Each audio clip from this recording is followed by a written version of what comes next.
Let me tell you a short story. There was a man who was very lonely and longed for community, but was convinced that he couldn't trust people. He tried to grow his own food so he could become completely self-sufficient, hoping to keep himself safe from the potential threat of others.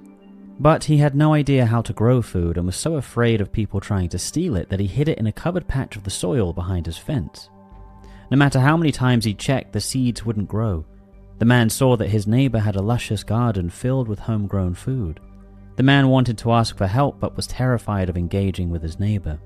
So he continued to check his seeds, hoping they would start to grow any day now.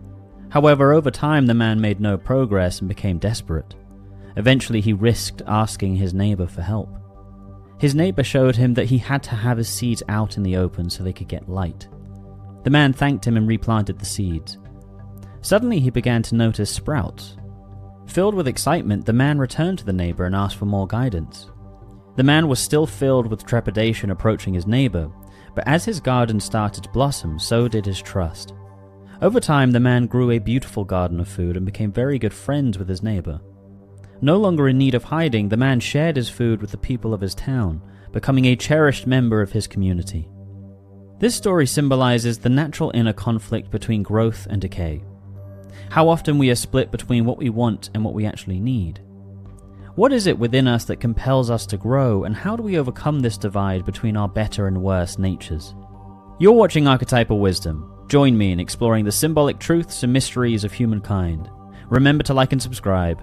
Now, back to the video. A powerful example of this inner divide can be seen in addiction. The individual is bound by their dependence even if, more often than not, they crave to be free of it. In fact, often the suffering addict will isolate entirely, which keeps them even more stuck in the cycle, even if they long to overcome it. This is the man in the story, who desires community but who is determined to become entirely self-sufficient out of fear. But this experience of being divided within ourselves, the pain of wanting to be one way but acting in another, appears to be an ancient aspect of the human experience. In fact, there is a passage in the Bible that seems to speak to this experience directly. In the Sermon on the Mount, Jesus says, "No one can serve two masters. Either you will hate the one and love the other, or you will be devoted to the one and despise the other. You cannot serve both God and money." Here we see a divide being outlined in the human psyche and heart, a divide between money and God. Psychologically, we can understand money as being associated with the ego, the sense of I and the fearful motivations of it, the desperation to preserve oneself however one can, the alternative being to surrender that need for certainty to something greater. It's beautifully framed as the impossibility of serving two masters, that whichever one you prioritize will set you up wittingly or unwittingly in opposition with the other. What's fascinating about this idea is how it aligns with the necessity of having to move beyond the limits of the ego. The ego is our conscious personality, everything that we understand about ourselves and the world. Naturally, we cling to this as it is familiar, but growth always involves a confrontation with what we don't know, with what is unconscious. We have to be willing to face what we don't yet know about ourselves and what we don't yet know about the world, just as the man in the story becomes willing to approach his neighbor. This is the willingness to voluntarily go into the unknown. The concept of serving God instead of money seems to be psychologically synonymous with leaning into the mystery of life instead of clinging fearfully to what you know. In fact, this is very well established in a variety of recovery programs.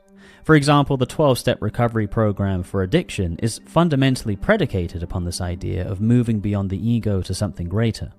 Step 1 is admitting one is powerless over one's addiction.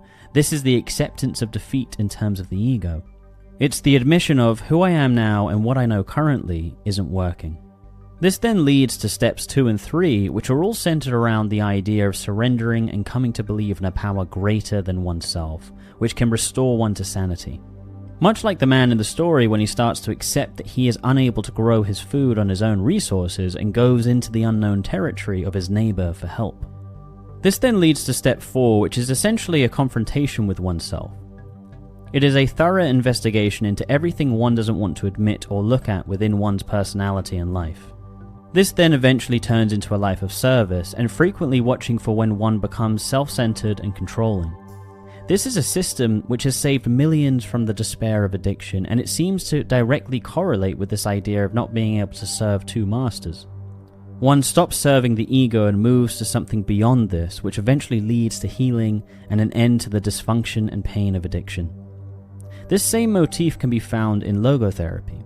This was developed by Viktor Frankl, and it posits that the search for meaning is the primary driver of human behavior.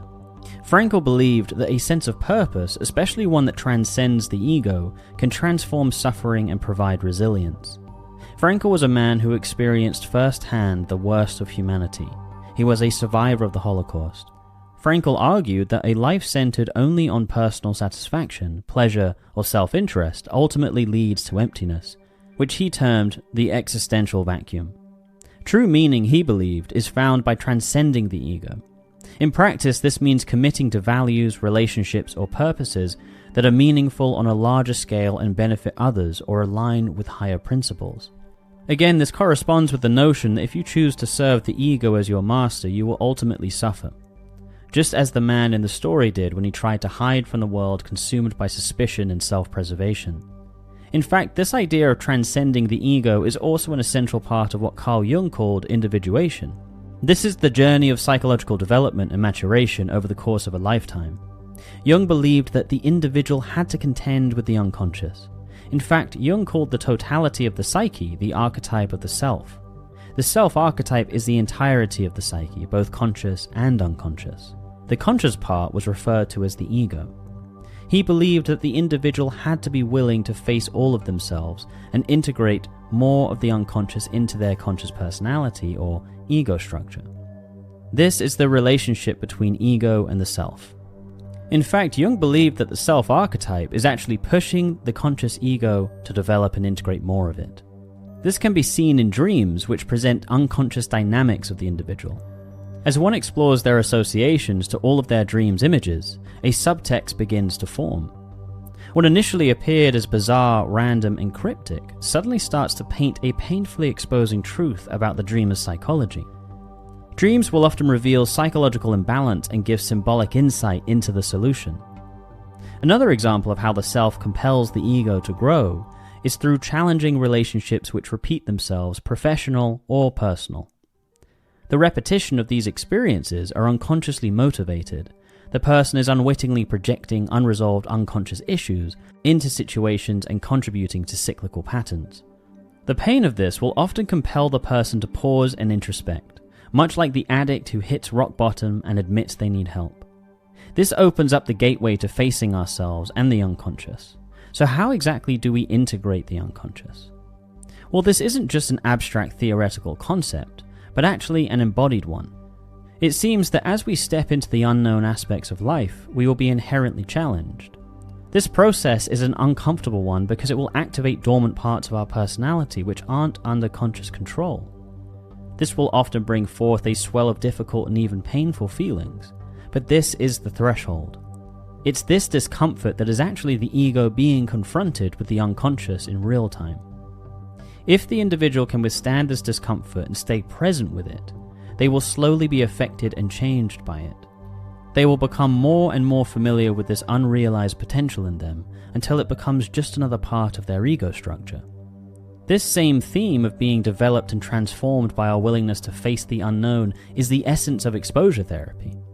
This is used to treat people with phobias, and what actually happens is that the individual voluntarily exposes themselves to that which they are afraid of, and they start to overcome their phobia.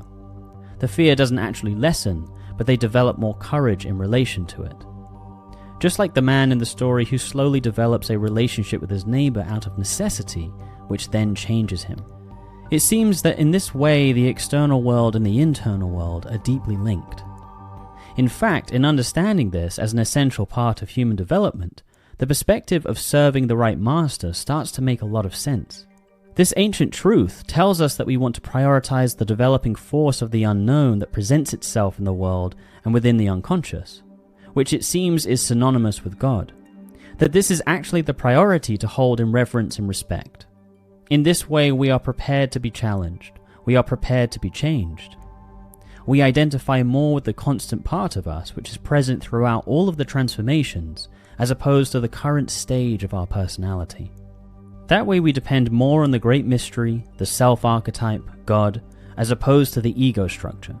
This is actually the wisest way to position ourselves to the world because it creates the most fluid pathway to development and growth.